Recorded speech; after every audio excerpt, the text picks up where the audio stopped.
Music hold ended.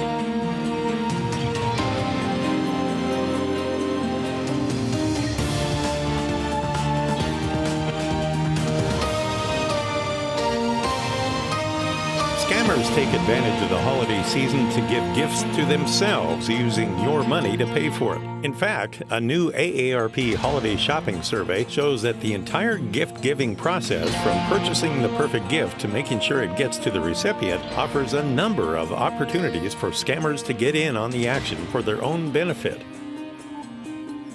Well, good evening. I'm Marlon Bowling with you, and welcome to this month's edition of Rural America Live with AARP. Well, scammers are shifting into high gear as the holiday season gets underway, and our guests from AARP are here to share the latest ways that these bad actors are using their talents to get a hold of your hard-earned money out there. Our question of the month: what text and email scams are you receiving? We're giving away coolers to 5 random on-air callers, and you could be a winner. Now give us a call at this toll-free number. It's 877-283-7570. You don't need to be a member of AARP or over 50 to win. And as a reminder, you can only win once each calendar year. We want to let those who are winners tonight know that an AARP volunteer will call you back using the number that you called from. Now, it won't be tonight, but they will give you a call in a few days to confirm your mailing address. Now, be nice. They're volunteers, after all. If you're a past winner and you haven't received your cooler, be sure to return their call and provide a shipping address. AARP will pay all the shipping costs. Our phone lines are open, so give us a call now at 877-283-7570 and join the conversation. We're ready to take your call right now. Okay, joining me now are AARP Vermont Director Greg Marchildon and former fraud investigator Doug Shadel. Well, it's great to have you both on the show. We always do this holiday scam show in November, and I know I always look forward to these. Very important information.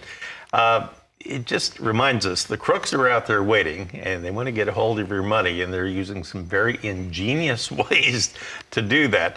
And too often they succeed when they're trying to get your money. And we're going to be talking about that here tonight. So the stakes are high, and these folks are trying to get millions of dollars, and unfortunately they often do, don't they? Oh, yeah, they certainly do. I mean, this is a professional operation that's to the tune of tens of millions, billions of dollars lost to consumers all across the country. This is serious stuff, which is one of the reasons why we come around this time of year, because the holiday scams are a big, big, big business for these criminals. Well, by way of introduction, I want to introduce Greg Marchildon here. You're with Vermont. You're the state director of AARP there. Maybe give our audience just a little bit of background about how you got into that position and why that intrigued you so to take that post. Yeah, well, I've been with AARP for, about 28 years now. And I've worked in a variety of different places for the organization, but I've been in Vermont for about 24 years now. I love the work. One of the things I love so much about it is this specific work we do, which is trying to get really important information out to our members and to the public. Particularly in this area around frauds and scams, because it is such an insidious crime.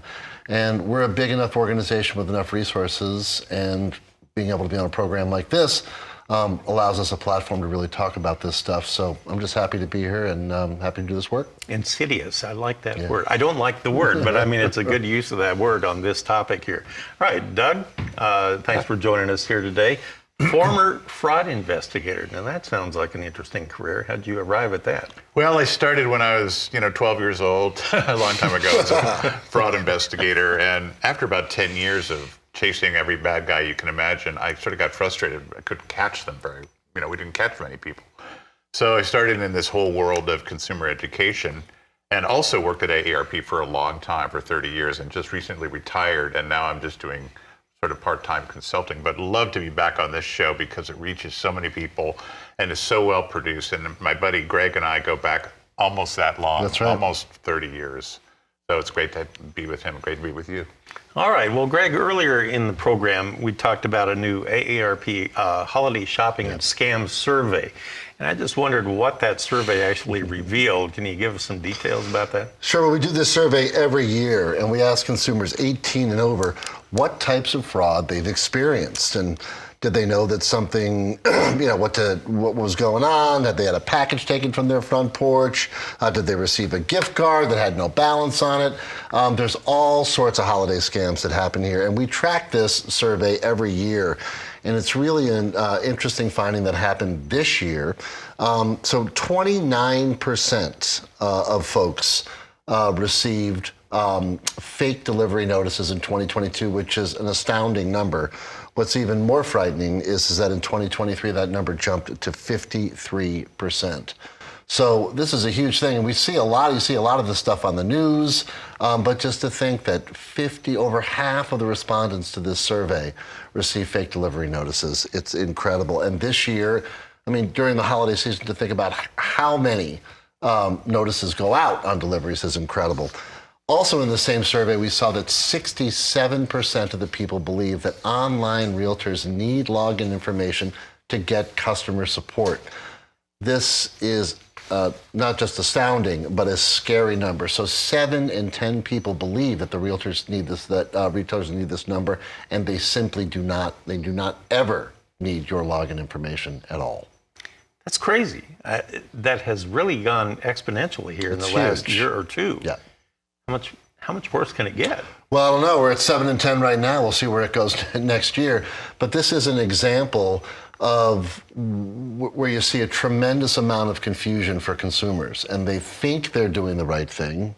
They're being asked to do something, right? They think they're doing the right thing, and one small mistake like providing login information can just have a tragic result. Well, it's the last thing anybody needs with the economy the way it is right now. That's correct. Yes, and particularly this time of year, which is sort of what's horrible about it all. This is a giving season when you're really trying to do all sorts of nice things for friends and family, but there are folks behind the scenes that are trying to scam you everywhere you go.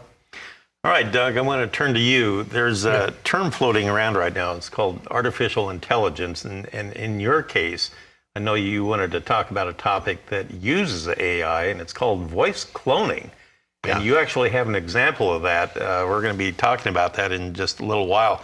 Fascinating stuff. You won't believe how they can mimic a human voice nowadays, and it's all computer generated. But I want to save that example for just a little bit, if you don't mind. I do want to talk with you about some Amazon phone calls and some text messages that seem to be very authentic. Yeah. And a lot of people are having trouble with those right now. If you would, elaborate on that one a little bit. I will. Before we get into that example, one thing I want to follow up on what Greg said about the holidays in general. Yeah. We did a study in 2021 of 9,000 people, 8,000 of them, and all 9,000 of these people had encountered a scam.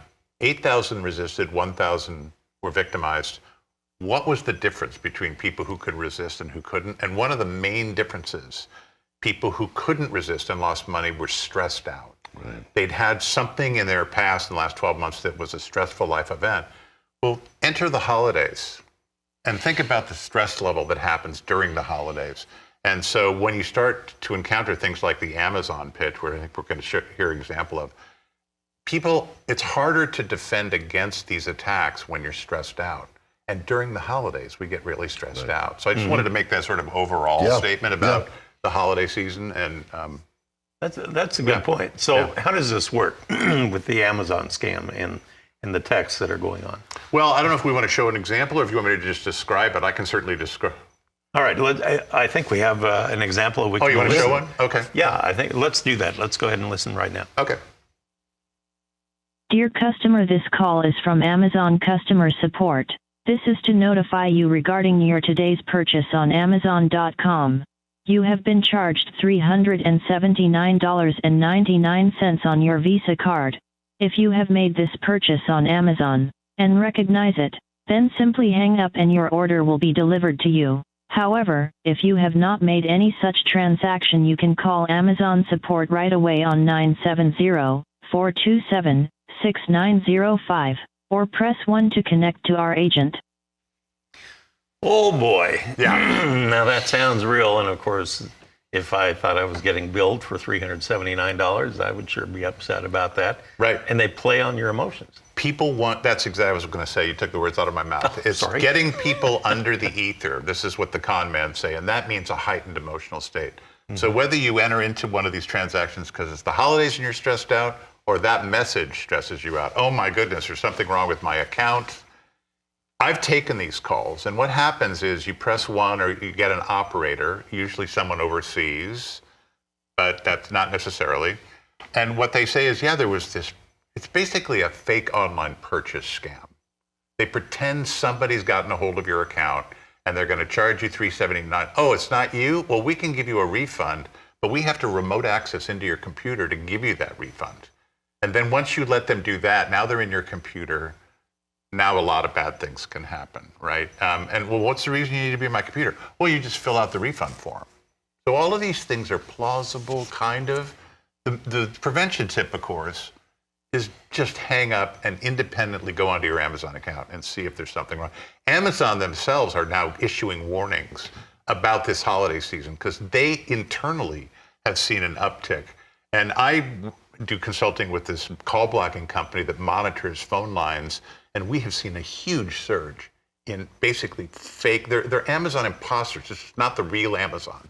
But it's believable because so many customers are ordering things now during the holidays. And if you get a thing like a fake email or a fake text, you never want to use that link in that because absolutely right. The hidden URL or destination in there will go somewhere else. Yeah, or if you click on it. If you click on it, it could download malware that will create a pop-up a month later saying you've got a virus or something, and that's a whole nother, you know what I mean? I think we have another example of that one, but yeah.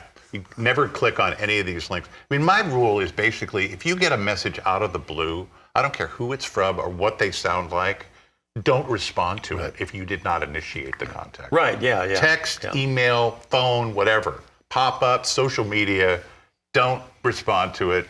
If you're worried, independently investigate. And a lot of people are finally getting to the point where they just don't answer the phone if they don't recognize the numbers. So. Yeah. Another advice, let them leave a voicemail. All right, we're going to take a short break, and we'll take a look at Doug's AI voice cloning. Oh, boy. You don't want to miss that. No, That's you don't coming want to up. miss that. I had a chance to hear that a little bit ago. Oh, That's my goodness. crazy. So you don't want to miss that. And we want to know what kind of scams that you're getting. Are you getting fake UPS delivery texts? Are you getting Amazon purchase emails? Well, we want to have you join the conversation and let us know what kind of scams you're running into. Give us a call at 877-283-7570. Don't forget, we have coolers to give away to 5 lucky callers. We'll be right back. Ads on Instagram, Facebook, and TikTok can be creative and enticing, but they can sometimes be deceptive. Here are 4 ways to shop wisely on social media to get your money's worth. Check to see if the company is legitimate. Look for a physical address and phone number. If there's no address on the company's website, think twice about buying anything. Read the fine print. Look for spelling errors and odd disclaimers. Also, make sure they allow at least 30 days to make a return. Do your research. Do a search with the name of the company and the words fraud, complaint, or scam after it. Use other consumers' experiences to guide yours. And pay with a credit card. You can dispute charges and potentially get your money back if the item never comes or you're not satisfied and the company doesn't help you resolve your issue. For more tips, go to aarp.org/fraudwatchnetwork. Fraudsters are sending fake package delivery messages via text and email, hoping you'll click the enclosed link. But don't be tempted. Here are 3 ways to avoid a package delivery scam. Keep track of your online orders and their shipping status. Knowing what's coming and when makes it easier to spot fake delivery messages. Don't respond to unsolicited text or email claiming to be from a delivery service that asks you to provide, update, or verify personal information. And don't click on links in those messages. Go back and double check your original order to confirm all the necessary information is there. Rely on safe ways to communicate with delivery companies. Call a confirmed customer service number or log on to a company's official website and use the chat function. If you can spot a scam, you can stop a scam. For more tips, go to aarp.org/fraudwatchnetwork. All right, welcome back to Rural America Live with AARP. Well, it is a season for scammers to ratchet up their criminal activity to steal your hard-earned money. It's unfortunate, but unfortunately that's the case. Well, I'm here with former fraud investigator Doug Shadel and Greg Marshallton, State Director for Vermont. Now, they're sharing tips on how to spot these scams before they do any real damage. And don't forget, we have 5 coolers to give away tonight, and we want to hear from you. Now, the lines are open, so pick up that phone and give us a call right now. Toll free, 877-283-7570, and join the conversation. Well, we want to talk about that AI voice, simulated voice that you were talking about. You said you had a sample of that. And if you don't mind, can you set that up for us here? Yeah, sure. I mean, this is all anybody can talk about in the fraud world now is, in the general world, it's like AI is going to take over the world. And it was already difficult to determine real from fake, right? Yeah. Because the emails look just like your bank and so forth. Well, we decided that I would start testing my audiences. I go around and talk to AARP groups, and I decided to use a software that's very inexpensive and train it to my voice. And the way you do that is I read a script for 15 minutes, and now the software knows my voice. I type a paragraph, and I just click a button, and now the computer is me talking. It's not me talking, it's type, right? It's AI. So I made a video of that AI sounding like me, and then I also recorded my voice, the same passage. And let's see if your audience can tell the difference, because I think we have both versions here. So I'm not going to tell you which is which. Right. They have to decide. So you had to read the script that was provided, and it learns your vocal inflection and all that to create anything I type, right? It's like I'm not training it to that particular paragraph. It's training my voice in general, and then I could type anything. I could type the Declaration of Independence, and it would be me reading the Declaration of Independence, just the way I sound. Well, hear for yourself. Let's see if they can figure it out. Oh, wow. Yeah. Okay. You got to hear this. All right, let's take a listen. According to the FBI, the scam that has resulted in the most money lost to consumers in recent years was cyber phishing. Phishing occurs when scammers pose as a legitimate organization like your bank or a brand you recognize and then claim they have detected suspicious activity on your account. The goal is to get you to hand over personal information like a login or password or a date of birth they can use to steal money from your accounts. According to the FBI, the scam that has resulted in the most money lost to consumers in recent years was cyber phishing. Phishing occurs when scammers pose as a legitimate organization like your bank or a brand you recognize and then claim they have detected suspicious activity on your account. The goal is to get you to hand over personal information like a login or password or a date of birth they can use to steal money from your accounts. Whoa. Okay.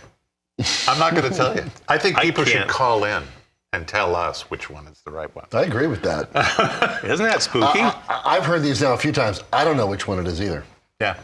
I mean, I think I know, but sometimes I get them mixed up myself, actually. The point of it is, this is how good it's getting, and I'm not particularly skilled at this.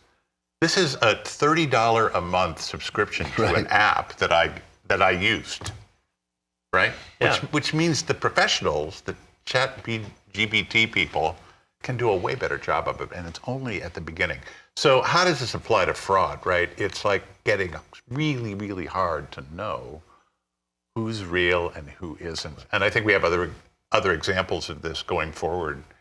And so it's really, you just got to be more on guard. And we can talk later about ways you can block these calls from coming in so you don't have to tell.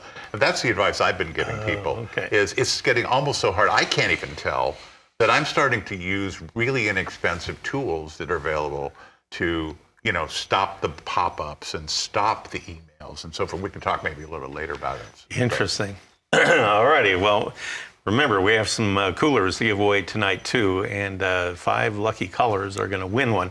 So, in fact, let's go to the phones right now. We have Sue calling in from Kentucky. Sue, thanks for calling in. What's your question or comment? Oh, thank you for taking my call. You bet. I use email a lot. I'm not on social media, and I'm an AARP member, have been for several years, and I'm very proud to be so. But I do get emails from AARP, and sometimes I've noticed that on that insignia that I pay attention to that, is that it looks a little different sometimes on some of the emails. So the question has run through my mind many times. I'm so glad you're having this program tonight. How do you tell if the insignia is actually you or someone else? Sometimes it looks what I call normal, and then other times it looks smaller, and the lettering is smaller, but it still says AARP. Right. And I just Oh, I wondered see. if She's anyone asking, else is has it really gone- AARP? Yeah, she is. Yeah. Yes. Yeah, I mean, well, you're clearly paying close attention, which is a good thing, because AARP, as you know, is a large organization, so it would not be above some criminal out there to try to use our brand and our logo to scam somebody. I think we haven't seen a lot of that. One of the things that I would suggest if you see something that looks suspicious to you about AARP would be to call AARP, which anybody can do at 1-888-OUR-AARP, and you can ask about the email specifically, and someone there will be able to help you, or you can get in touch with the state office that you're in as well. But we are a big organization and a ubiquitous brand. A lot of people know who we are. So I'm not surprised to hear that you might see something that looks a little bit different. It's also not uncommon for you to get an email from us where the logo probably is bigger, and to get another communication from us from someplace else in the organization where the logo may be smaller and everything is fine. But I'm impressed with the skepticism. Oh, yeah, absolutely. I mean, Sue is showing how alert you need to be. It's one of the things that Doug said earlier. It's like you hate to be in an environment like this. Right. But we are telling people to be a little bit more cautious and be more vigilant, because that's what's going on all around us. And, we still have no idea whether number 1 or number 2 from the AI thing, which was the computer and which was Doug. So I think the caller did a great job. There's another point I want to raise here is that the logos themselves are not the only way that's not the only clue or the only red flag. One of the things I've noticed, having been in this business for a long time in detection, is it used to be, we did a study 15 years ago of these calls. They were all promises of gain, right? You've won the lottery, you've won $1 million of this, you've won a free car, all promises of financial gain. These calls we're seeing now are all fear.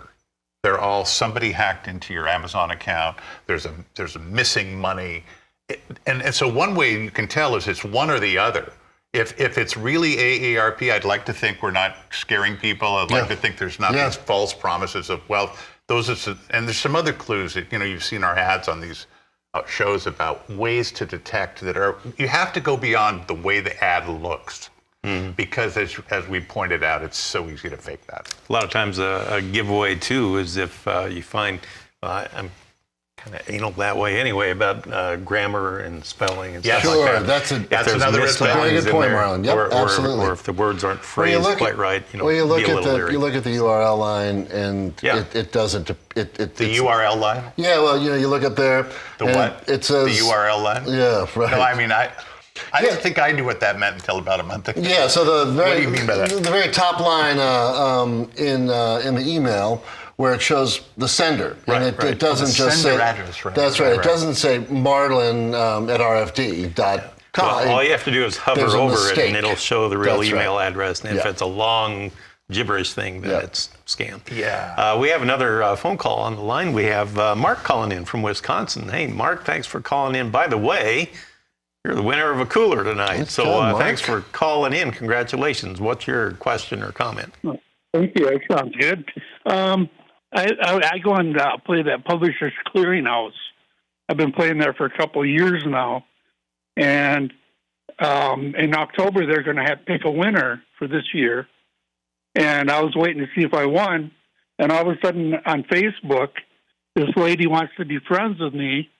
And she said that she's the one that's handing out the checks. And she wanted me to be friends with her. So I said, sure, I'll be friends with you. And then she said that I would have to send her money to be a winner. And she showed me a list of 5 other people. And she goes, there's 5 people on this list, and that's you. You're on that list, and you could be the winner. But we have to have money to process the check. And that would be $500 in a gift certificate or money order.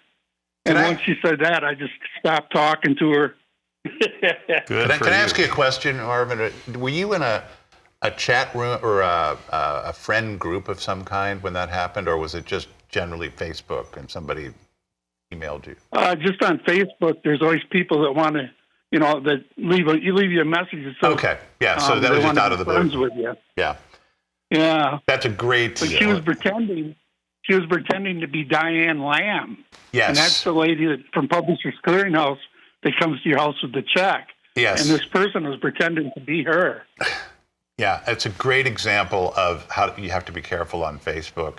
We also get robocalls. Some of the robocalls we see are from Diane Lamb, and they're not Diane Lamb. They're a fake Diane Lamb using AI voice. AI, there you go. Because you can go onto YouTube and get someone's voice, and then, these scammers using Publishers, and again, it's not Publishers Clearinghouse, right? But they were early adopters. I think you have a clip later we're going to show of somebody really, really important who might be,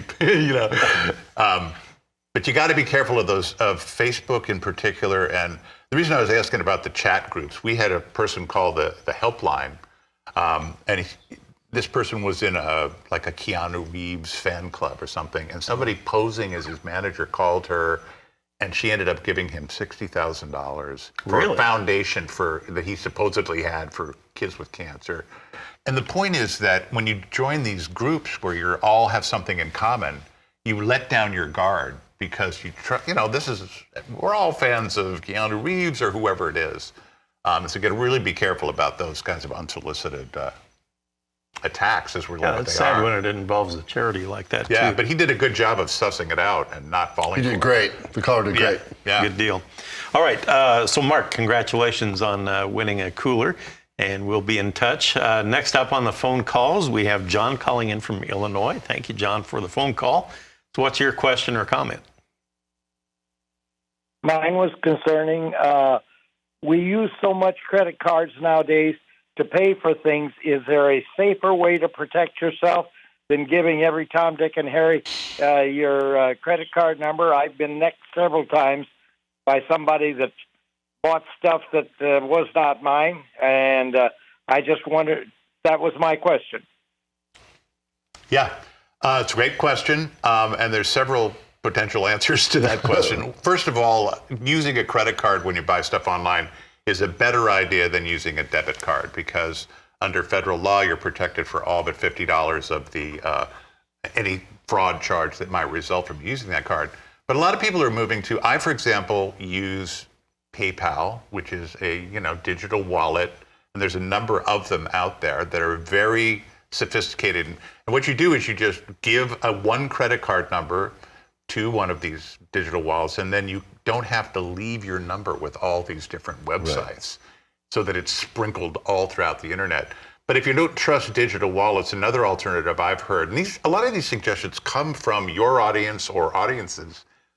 Just the other day, somebody said, well, what I do is I have just one credit card for internet purchases, and then my other credit cards for everything else, so that I can isolate if there's any problems with that card. I know that it's because of an internet purchase. Plus, you're protected. So it's actually pretty safe to use a credit card to buy stuff on the internet.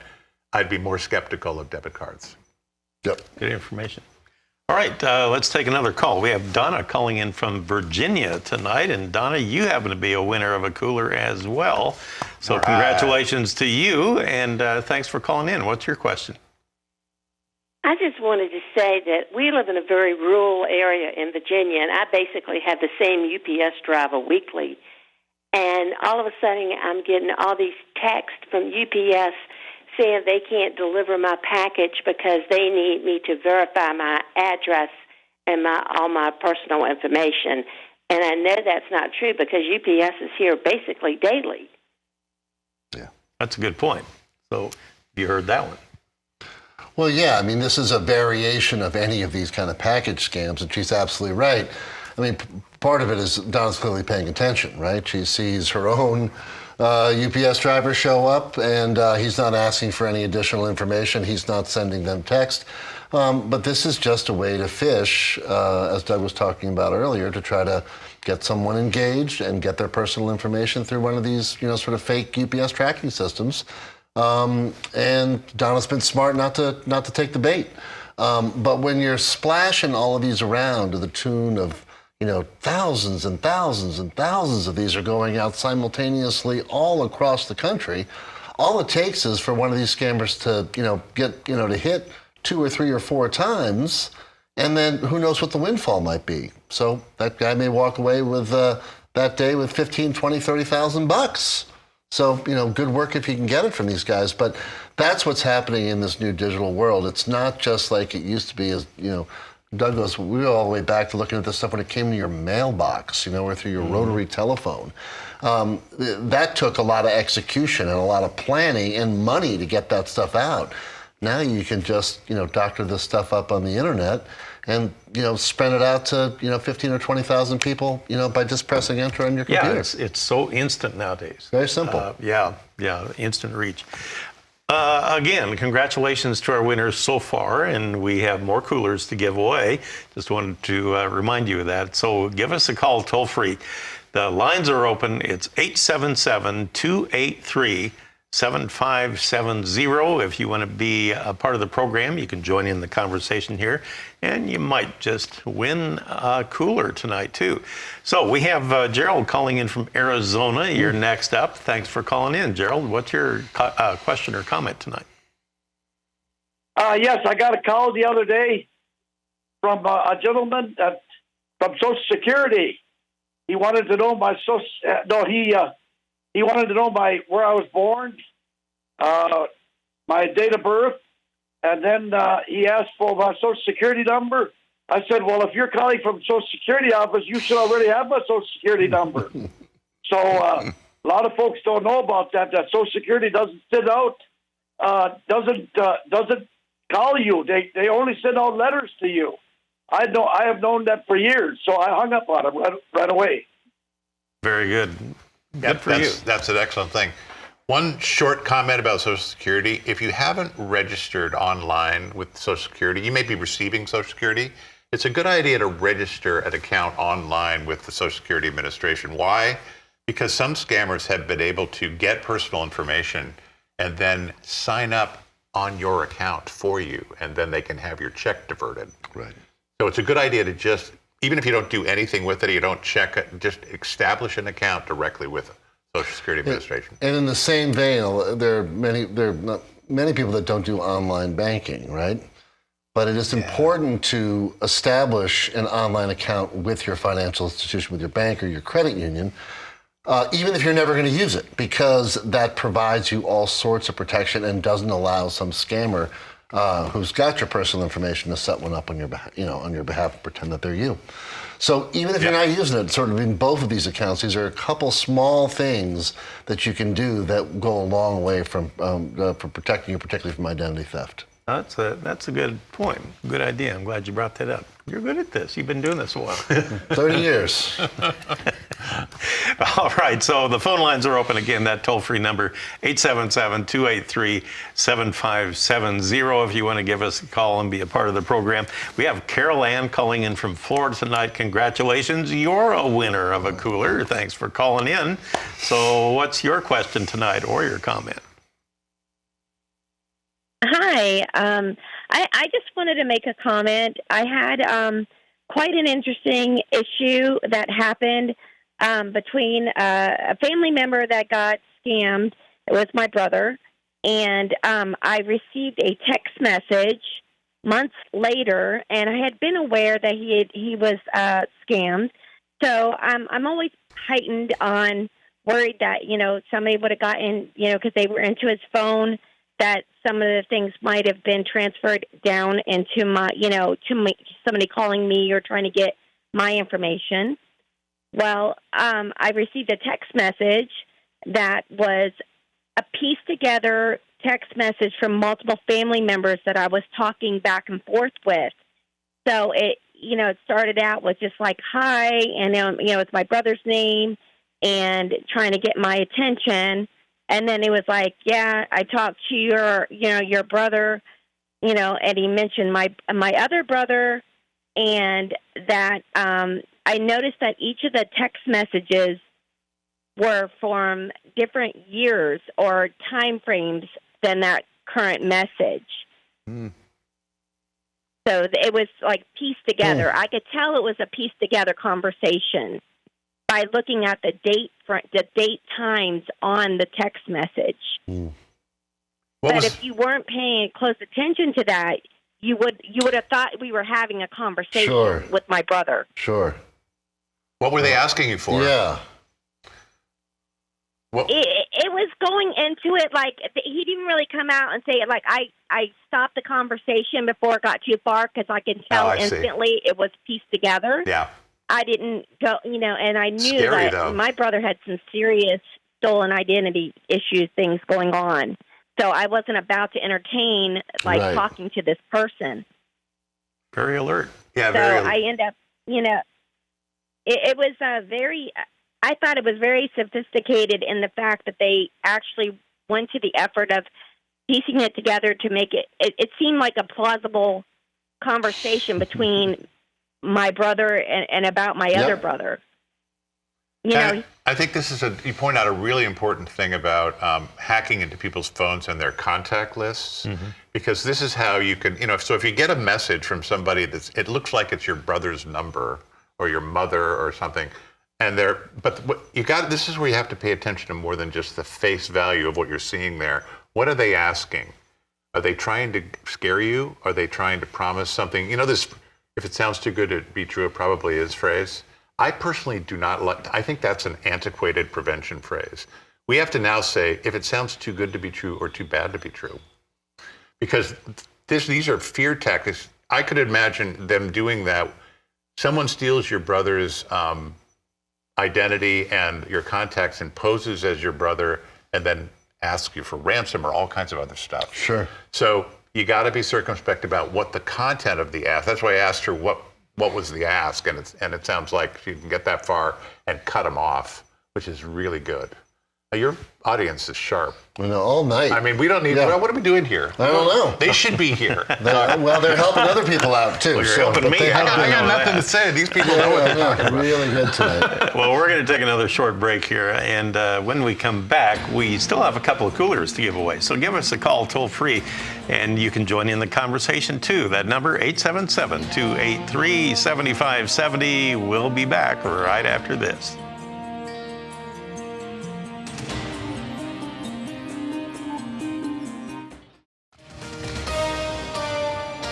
Well, welcome back.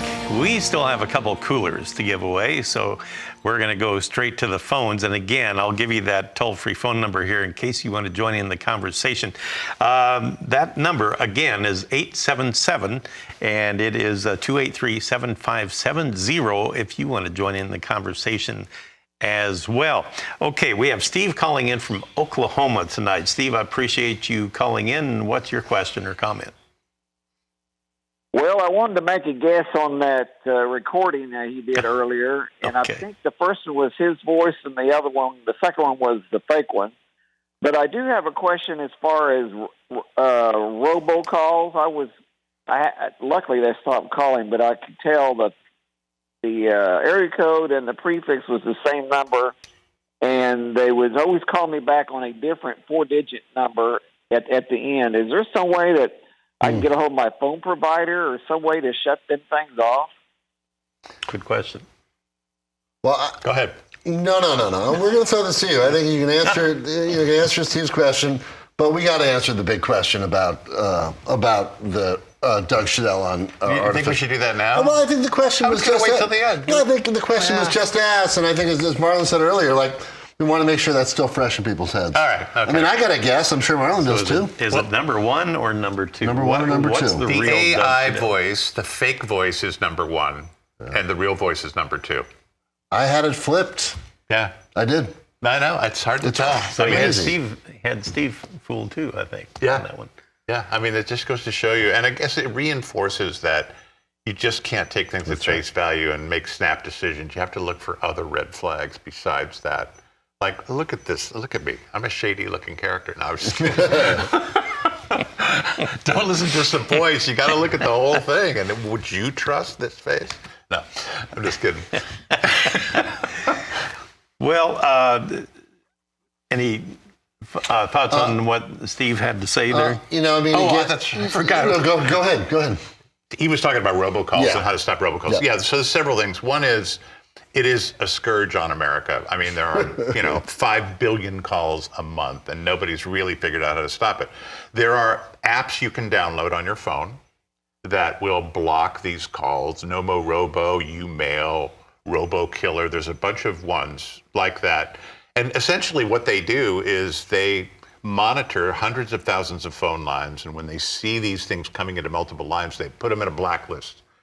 Then when I call you, if you have one of these apps, before the phone rings, it checks it against this list of blacklist numbers. Mm-hmm. And if there's a match, it blocks it. And if there's not a match, it lets the call go through.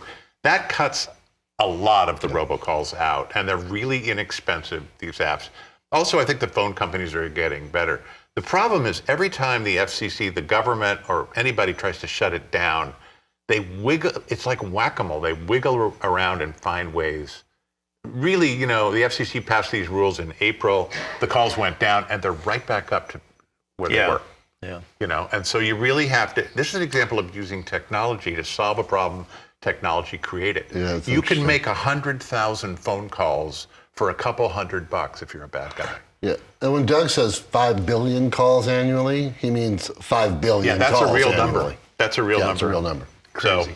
And it used to be that they would be from like a long distance, another state prefix or area code or something. And now I get them all the time, several times a day from a local number. Sure. Yeah. So they're getting more But all those, sophisticated all the time. remember that all those numbers are fake, right? Right. Those aren't really from your local area. Those are all spoofed numbers. You can't, that's just another point to raise. Even if you have caller ID will not tell you who's calling. Ever. Because they're all fake numbers. Crazy. Just so you know. All right, we have another phone call. Roger is calling in from Montana. Thank you, Roger, for the call. What's your question or comment? Well, I received one of them messages about I had $700 and some coming back that was charged against my debit card, and I almost broke out into a sweat. How can that be? I'm real careful with that card, and I called that number, and I was questioning that guy. How come you got a Gmail? And he really wanted into my computer, and I wouldn't let him in. He wanted to get one of them team things to go in, and so you can move your computer all over and check your accounts. I thought, and here it was a scam. And what I did is I called the local law enforcement and asked about it, and they said, yeah, it is going around town. And they said, we appreciate that call, and they gave me a number to the FBI where they investigate that, but you have to send that link to them, and that's how they'll follow up on all that stuff.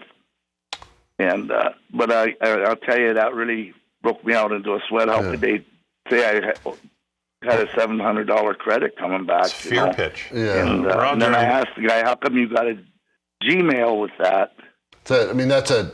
That's a great question, but I want to go back to the first part of your answer, Roger, which was this call put him into, in his words, a deep sweat, right? So as Doug was talking about earlier, this is the ether piece. This is just the time that you do want to take a deep breath and you do want to take a big step back and do what Roger did.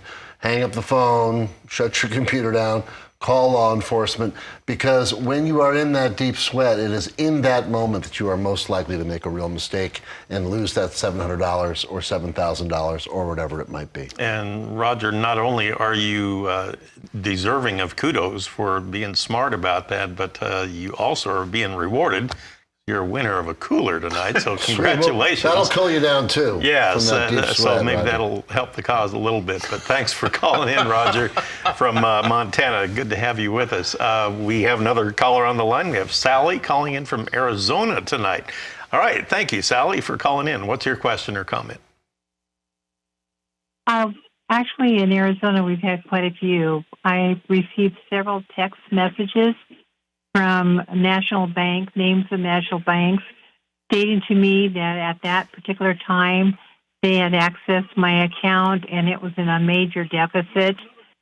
And because of the deficit, I would have to give them my number and everything else. And this was on a text, and it was written out. Yeah. Yeah. So I happened to realize, I thought, no, that doesn't make any sense. First of all, it wasn't my bank.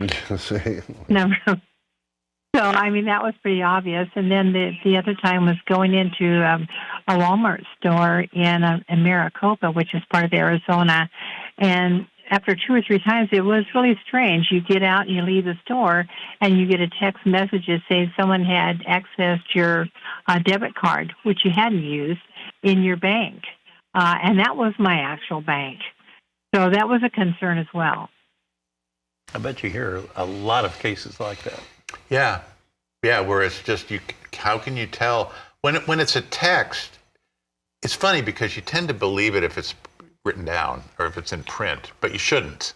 Because I can go on my Mac and get, my bank, I won't name my bank, but I can go onto the real website of my bank and take a screen grab with the click of a button. And now I have a copy of exactly the way my bank looks. And I could convert that into an email. I don't know what I'm doing either, and send it to you.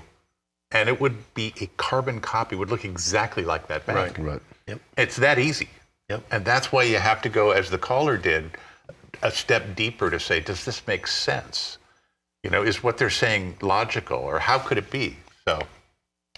Well, appreciate the phone call, and thanks for bringing that up, Sally. Good information there. We have Sally calling in from Texas tonight, or I'm sorry, Jennifer calling in from Texas tonight. And I want to thank you for calling in with your question or comment, and you happen to be a winner of a cooler too, so congratulations to you. So thanks, Jennifer. What's your question? How many coolers are you handing out? As many as I can. We do all year long. And do we get, never mind, we're not going to talk about that. Anyway, Jennifer, what's your question for the panel? Well, I'd like to give a phone number for everybody in the country. The number is 855-861-1589. They text me on my phone and had a picture of Vice President Camilla, and it says, "Friend, it's Camilla. How do you take your coffee? Cream or sugar or black?" I'm asking because we're offering an all-expense-paid trip for you and a guest to grab a coffee with Joe and me. Enter to win by chipping in any amount at this link. We'd love to meet you. And they give me this link. I'm going to toss this to my good friend and colleague.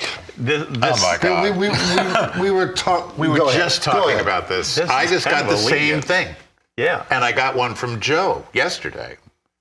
Very similar, isn't it? Are these real? I don't know. I don't know if it's real or not. I do know that if it's real, if it isn't real, then there's an issue there with the FBI.